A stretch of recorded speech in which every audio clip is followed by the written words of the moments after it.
išsiskyrusi, susituokusi, ar net turinti 2 sutuoktinius. Erika Santos iš Portugalijos į Lietuvos žvaigždyną įskriejo tarsi kometa, paskui save sukeldama tikrą spėlionių ir apkalbų audrą. Televizijoje netilo telefonai, buvo siūloma pasidomėti, kas iš tiesų yra naujoji žurnalų ir ekrano pažiba. Šie kadrai filmuoti šokių projekte Kviečiu šokti, kuriame dalyvauja pastaruoju metu žurnalistų tiesiog persekiojama verslininkė iš Portugalijos Erika Santos. Į ją negali nežiūrėti. 31 verslininkė žino, kaip atkreipti dėmesį. Gili krūtinė apnuoginanti iškirptė, aukštakulniai bateliai ir įspūdingo ilgio nagai. Tikra razina televizijos šou. Nuo moters akių nenuleidžia į visas repeticijas kartu ateinantis ir Erikos 6 vaikų tėvas, Portugalas Šio. Vyriškis seka kiekvieną jos judesį, prižiūri zujančius jų 2 vaikus. Ne vienas iš žavingos blondinės tikėjosi šou, nes moteriai netrūksta nei ekscentriškumo, nei vidinės laisvės. Tačiau nepavyko. Erika šokdama patyrė traumą, o netrukus paskelbė laikinai pasitrauksiantį iš šokių projekto ir gali būti, kad išvis nebepasirodys. Tačiau tą vakarą ne apie traumą netilo kalbos užkulisiuose. Kas ji tokia? Ar iš tiesų ji valdo net 6 verslų, kaip yra pasiskelbusi, ir kas per peripetijos vyksta išpopuliarėjusios verslininkės gyvenime? Ilgą laiką Portugalą pristatinėjusi kaip teisėtą ir mylimą sutuoktinį, moteris neseniai vienam žurnalui tėškė faktą. Ji ištekėjusi, bet ne už šio vyro, už kito. Amerikoje gyvenančio lietuvio, pas kurį jau visai netrukus kraustysis su 6 vaikais. Pasirodo, jau metus jo širdis priklauso verslininkui Linui. Tik iki šiol jį slėpė. Visą laiką buvusi itin draugiška žurnalistams, paprašyta pakomentuoti Erika leido būti savo itin familiari. Tai palauk, mergaitė, neskaitai laikraščių. 10 metų Portugalijoje gyvenanti Erika išgarsėjo į Lietuvą atvykusi su ambicingu noru – pelnyti Mrs. Lietuva karūną. Į populiarumo viršūnę moteris įskriejo tarsi kometa. Net 6 vaikai, mylintis sutuoktinis, įspūdingos formos, keletas sėkmingų verslų. Netikite, kad tai tiesa? Mielai prašome atvykti į Portugaliją ir įsitikinti. Kiekvienam suabejojusiam jo žodžiais atrėždavo Erika Santos. Iki šiol moteris didžiavosi gausia šeimyną ir pirmą santuoką, tačiau šiandien ji nebeslepia, kas ją sugriovė ir prisipažįsta, kad vaikų tėvas sutuoktiniu dar metus pristatinėjo, norėdama susitvarkyti dokumentus dėl vaikų globos. Man nereikia vyro, kad aš galėčiau išlaikyti savo šeimą. Po šitiek metų gyvenimo kartu taip drąsiai gali pareikšti? Nu, be abejo. Ir galbūt atėjo tas laikotarpis, tas pereinamas laikotarpis, kai turi trenkti kumščių į stalą ir sakyti, nu, come on. Gerai, labai nuostabus žmogus, nuostabus draugas, partneris, nu, idealus tėvas.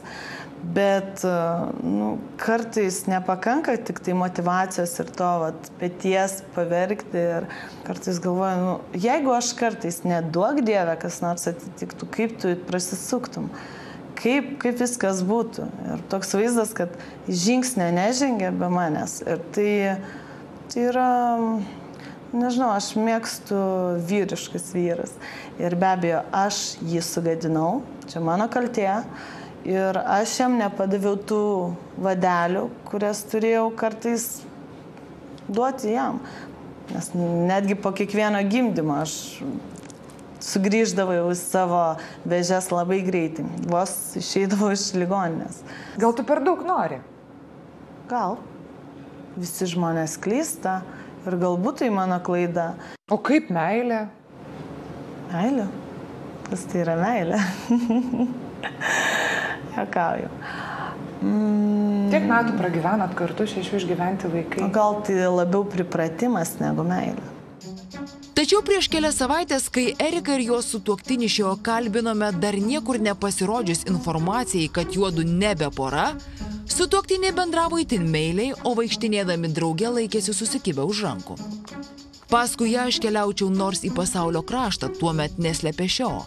O paklaustas apie skyrybas, buvęs Erikos vyras, svajingai žvelgdamas į žmoną juokėsi ir tikino, prie tokių kalbų jau pripratęs. Man tai kelia šypseną. Esu sėkmingo gyvenimo treneris, tad tokius dalykus matau ne pirmą kartą. Žinau, kaip yra iš tikrųjų, tad šios kalbos man tik laiko gaišimas. Nereaguoju į jas. Atsakymas trumpas. Kur eina vienas šeimos narys, ten eina visi. Jei ji kartą iš Lietuvos atsikraustė į Portugaliją, tai kodėl negalėtume eiti paskui ją, kad ir į Floridą? O ar sunku būti su tokia moterim, ar sunku ją išlaikyti, nes, kur tu užsimanysi, ten tu ir keliausi? Nėra sunku, nes nebūtume 10 metų kartu. Ir per tą laiką apie tai nereikėjo net galvoti. O jei taip ir atsitiktų, gyvenimas tęsiasi. Turime toliau tobulėti, augti bei gyvendinti savo tikslus. Noriu, kad Portugalas pasirašytų dokumentą leidžiantį Amerikoje vaikams augti su manimi. Privalau elgtis itin draugiškai, atšauna Erika paklausta, kaip suprasti dviprasmiškus jos ir vyro veiksmus. Vyrų skyrybos per daug skausmingos, sako Erika. Tačiau palikime asmeninio gyvenimo peripetijas pačiai Erikai ir pasikalbėkime apie gandus, kurie tiesiog apraizgė verslininkę, kai žurnalistai ėmė domėtis jos verslais. Kai naująją Lietuvos divą praminta Erika Santos papuošė visame pasaulyje garsaus erotinio žurnalo Playboy lietuvišką numerį itin atviromis ir provokuojančiomis nuotraukomis, pasigirdo kalbų, kad anksčiau Erika Santos buvo striptizo šokėja vardu Simona. O verslo pradžiai pinigų susitaupė užsienio klubuose, demonstruodama net keletą kartų plastikos chirurgų tobulintą kūną. Galbūt tai netiesa, bet leiskime atsakyti pačiai Erikai. Aš dirbau šiek tiek modeliu. Ir mano perfilis labai atitiko tos merginos, kurios nėra. Šviesia plaukė, mėlynakė, truputį tokiais kontūrais. O plus dar yra, turbūt čia irgi įprasta, kažkokiose vakarėliuose solidžiuose, kad paspalvintų publiką, pakviečia kelias manikenės ar manikenus ir vaikštai tenai, kalbėsi kažką, paprasčiausiai bendrausi žmonėm. Ta dariau ir šiek tiek šokau gaugom. Ir tai tikrai man buvo duona, kurią dėdavo ant stalo ir mokėdavo už mokslus. Tai yra viskas gerai. Iki striptizo nedaėjo, kažkodėl tai, aš tai labai gerai priimu ir tai yra normali profesija.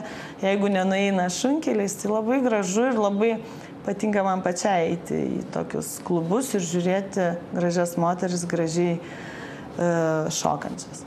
Bet tai yra netiesa ir paprasčiausiai man to neprireikia. Iki šiol nori interviu dalinusi, pastaruoju metu Erika Santos nuo žurnalistų ėmė slapstytis. Mat pasigirdo ir